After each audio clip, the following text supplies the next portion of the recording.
Himanshu Shekhar छोटराय प्रयोजित opera Khandagiri 26 यात्रा ऋतुरे यात्रा मैदान रे पाद दबाक जाऊँगी ऑपेरा खंडगिरी। दमदार स्टारकास्ट सहित हाईफाई लाइट साउंड नहीं यात्रा मैदान रे ओलिया जाऊँगी ऑपेरा खंडगिरी। ऑपेरा खंडगिरी मुख्य परिचालक होती ईश्वर बाबू। एपर्यंत सुधा ऑपेरा खंडगिरी केतगोटी नाटक सोशल मीडिया रे अनाउंसमेंट करिछि।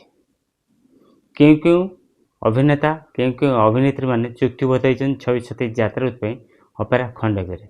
मो सहित रही शेष पर्यंत वीडियो देखले जानीपर ऑपेरा खंडगिरी क्यों अभिनेता क्यों अभिनेत्री माने चुक्तिबद्ध होइछन 26 यात्रा ऋतु ऑपेरा खंडगिरी पेंडाल उपरे सेमानक कला प्रदर्शन करने। चलतु डेरी नक वीडियो स्टार्ट कर।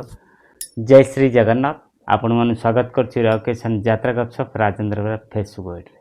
आज मो वीडियो माध्यम आपण मन जणेबी हिमांशु शेखर छोटराय प्रयोजित ऑपेरा खंडगिरी गढ़ी उठुछि पूरा हाई बिग बजेट यात्रा अनुष्ठान।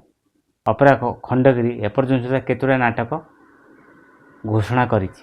मो सहित शेष पर्यंत वीडियो देखी चलतु जानीपर। प्रथम नाटक जो नाटक रचना कर पप्पू ब्रह्म, निर्देशन दायित्व अच्छा राजगुरु विजय दास तोते बुले नेबी खंडगिरी। द्वितीय नाटक जहाँ रचना कर जगन्नाथ राउत, निर्देशन दायित्व अच्छा सुब्रत मिश्र। नाटक ना हो जहाँ को मु एते भल पाऊँ। तृतीय नाटक सबुकिछि सरीगला परे मन होगा। तृतीय नाटक सबुकिछि सरीगला परे यूनिक प्रदीप बेहरा नाटक। चतुर्थ नाटक श्रीकृष्ण शेष हस। नाटक रचना कर अरुण स, निर्देशन दायित्व अच्छा बुलू विश्वाल। एपर्यंत सुधा ऑपेरा खंडगिरी 4 गोटी नाटक घोषणा करछि सोशल मीडिया माध्यम रे। चलते आपण मानक ऑपेरा खंडगिरी क्यों कलाकार मान चुक्तिबद्ध होइछन्ति टिके नजर पकेबा।